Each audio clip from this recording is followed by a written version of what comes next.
Hello everyone, and welcome to my video on Terminid biology. In today's video we're going to go over what I believe to be the biology and life cycle of Terminids. So starting off, we have the main kind of Terminid evolution. You have first off, you have the eggs, which is the thing at the bottom there, and it delineates into several castes.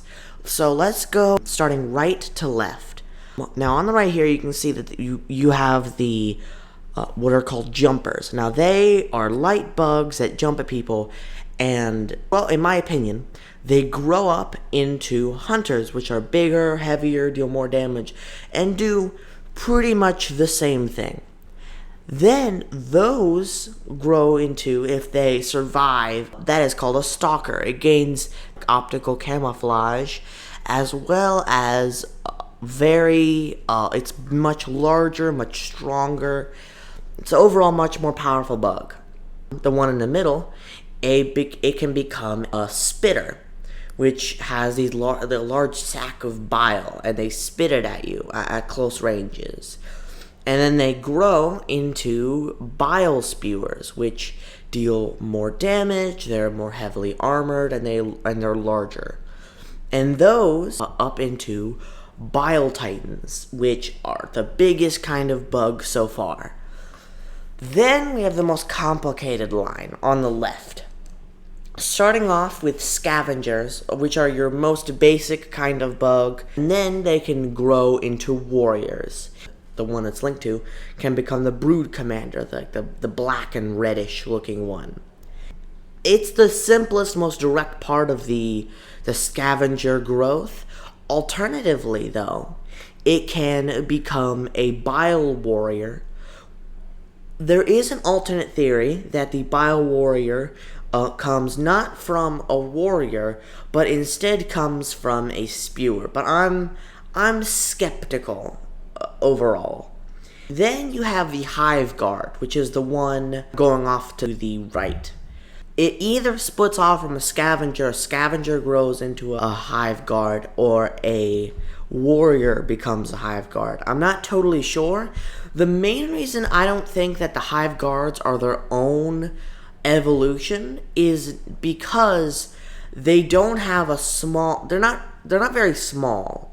Like, the scavengers are much smaller, and the spitters and the jumpers are far smaller than the hive guards. Although I could be totally wrong. It could be a fourth passage, but personally I think it either delineates from the warrior or more likely the scavenger. And then the hive guard becomes a charger, and the hive guard can rarely, if they survive and become strong, become the behemoth. And those are the kind of main, simplest lines of growth, of metamorphosis. I could speculate on like the exact processes and the elimination processes, but honestly that would just be pure speculation at this juncture.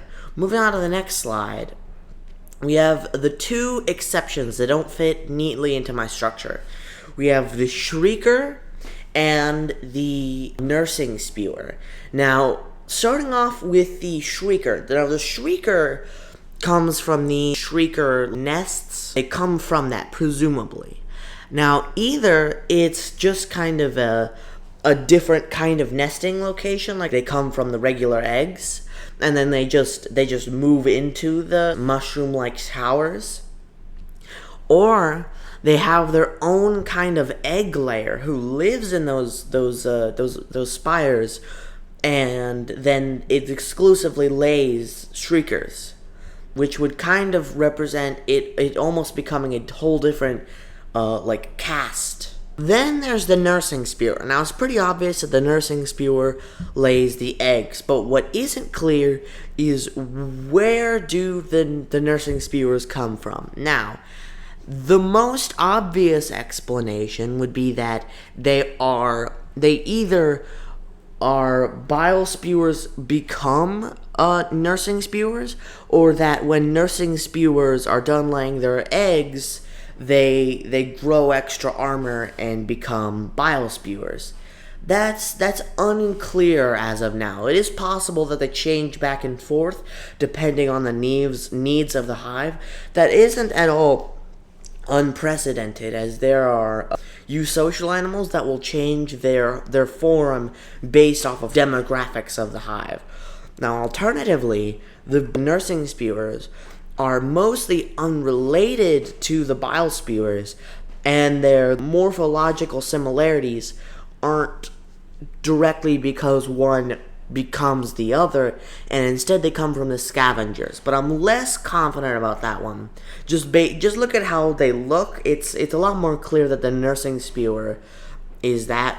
Alternatively, the bile spewer is an offshoot of the bile spewer, but we don't have enough information right now to speculate further. Thank you for watching, and I'll hopefully be making more videos about Helldivers 2, and I'll see you later.